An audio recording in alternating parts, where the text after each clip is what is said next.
안녕하세요, 여러분. 오늘도 하루 종일 회의하고 보고서 쓰고 사람들과 부딪히며 하루를 보내셨나요?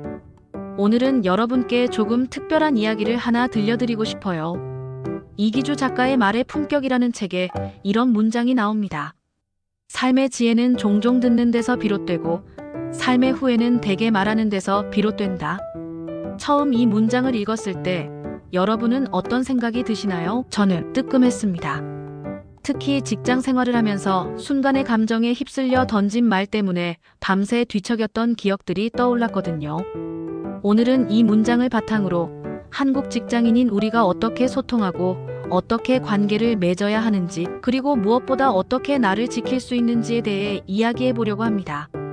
저와 함께 하시면 출근길이 조금은 달라질 거예요. 첫 번째 메시지, 경청이 곧 영향력이다.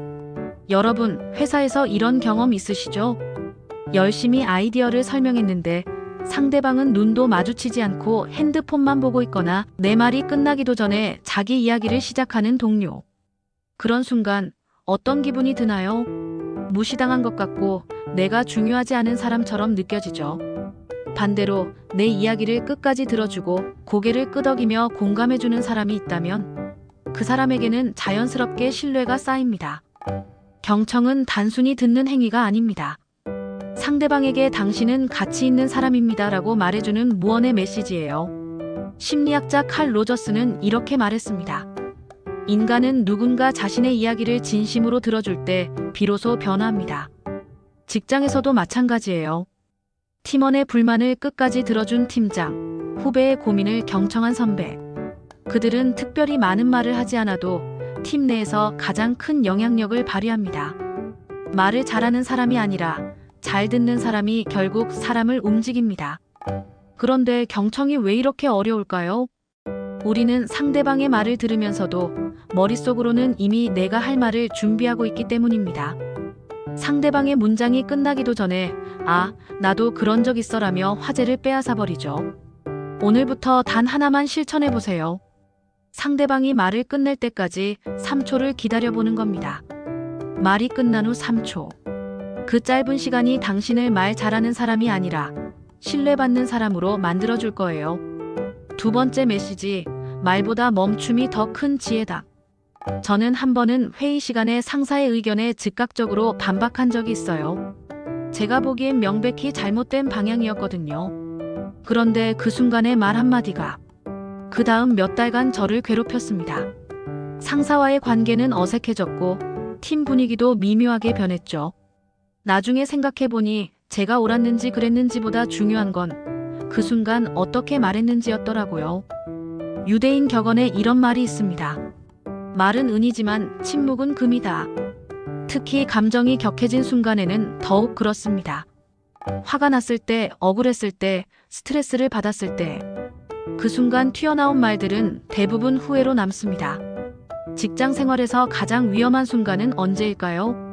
야근으로 지쳐있을 때, 부당한 업무 지시를 받았을 때, 동료가 나를 무시하는 것처럼 느껴질 때, 성과를 인정받지 못했을 때, 이런 순간 우리는 자신도 모르게 공격적인 말을 내뱉거나 방어적인 태도를 보입니다.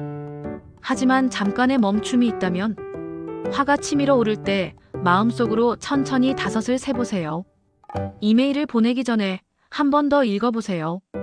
단톡방에 분노의 메시지를 입력했다면 전송 버튼을 누르기 전에 잠시 폰을 내려놓으세요. 그 짧은 멈춤이 당신의 커리어를, 인간관계를, 그리고 마음의 평화를 지켜줍니다. 말은 한 번 나가면 다시 주워 담을 수 없습니다. 하지만 멈춤은 당신이 선택할 수 있는 가장 강력한 힘입니다. 세 번째 메시지, 듣는 태도가 곧 리더십이다. 여러분, 좋은 리더의 조건이 뭐라고 생각하세요? 결단력, 카리스마, 전문성? 물론 중요하죠. 하지만 제가 만나본 가장 훌륭한 리더들의 공통점은 바로 듣는 능력이었습니다. 팀원이 문제를 제기했을 때 즉각 해결책을 제시하는 게 아니라 그래서 어떻게 생각해? 하고 끝까지 들어주는 리더. 실수한 직원을 다그치는 게 아니라 무슨 일이 있었어? 라고 물어보는 리더. 회의에서 가장 적게 말하지만 가장 많은 사람의 의견을 들어주는 리더. 이런 리더 밑에서 일하면 팀원들은 자발적으로 움직입니다. 왜일까요? 자신의 말이 존중받는다는 걸 느끼기 때문입니다. 하버드 비즈니스 리뷰의 연구에 따르면 직원들이 리더에게 가장 원하는 건 정답이 아니라 이해받고 있다는 느낌이라고 합니다. 상사가 내 고민을 진지하게 들어준다면 설령 그 문제가 당장 해결되지 않더라도 우리는 힘을 얻습니다.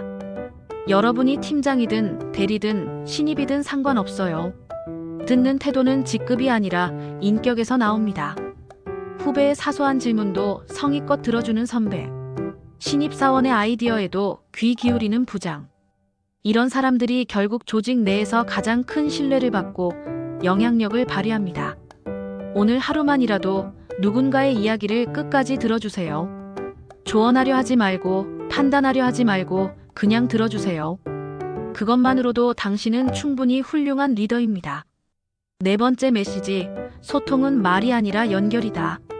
직장 생활에서 가장 답답한 순간이 언제인가요? 아마 말이 안 통할 때일 겁니다. 분명히 설명했는데 이해를 못하는 동료. 내가 힘들다고 했는데 그래도 해야지라고만 하는 상사. 진심으로 조언했는데 잔소리로 받아들이는 후배. 이런 순간 우리는 흔히 이렇게 생각합니다. 내가 말을 더 잘했어야 했나? 하지만 진짜 문제는 말이 아닙니다. 연결입니다. 소통의 핵심은 정보 전달이 아니라 마음과 마음의 연결입니다. 상대방이 지금 어떤 상태인지, 무엇을 필요로 하는지, 어떤 감정을 느끼는지를 먼저 이해하려 할 때 비로소 진짜 소통이 시작됩니다. 예를 들어볼게요. 후배가 실수를 했을 때 왜 이렇게 했어? 내가 분명히 말했잖아. 라고 하는 것과 혹시 이 부분에서 어려운 점이 있었어?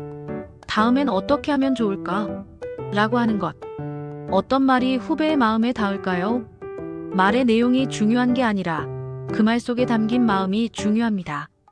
오늘부터 이렇게 생각해 보세요. 내가 뭘 말해야 하지? 가 아니라 상대방은 지금 무엇을 느끼고 있을까? 그렇게 한 문장만 바꿔도 업무 협력은 훨씬 원활해지고 관계는 깊어집니다. 소통은 기술이 아니라 태도입니다. 말을 잘하려 애쓰지 마세요. 대신 상대방과 진심으로 연결되려고 노력해 보세요. 마지막 5번째 메시지, 적게 말해도 깊게 전하라. 회의 시간에 가장 많이 말하는 사람이 가장 유능한 사람일까요? 꼭 그렇지는 않습니다. 오히려 불필요하게 말이 많은 사람은 신뢰를 잃기 쉽습니다. 프랑스 철학자 파스칼은 이렇게 말했죠. 이 편지가 긴 이유는 짧게 쓸 시간이 없었기 때문이다.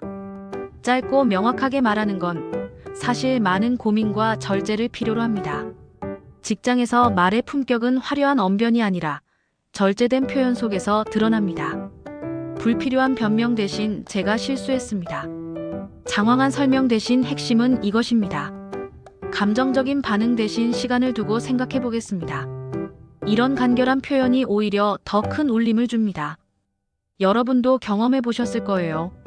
장황하게 둘러대는 사과보다 진심 어린 미안합니다 한마디가 더 마음에 와닿을 때, 긴 프레젠테이션보다 딱 3분 안에 핵심을 정리한 보고가 더 인상적일 때, 진짜 품격은 말의 양이 아니라 질에서 나옵니다.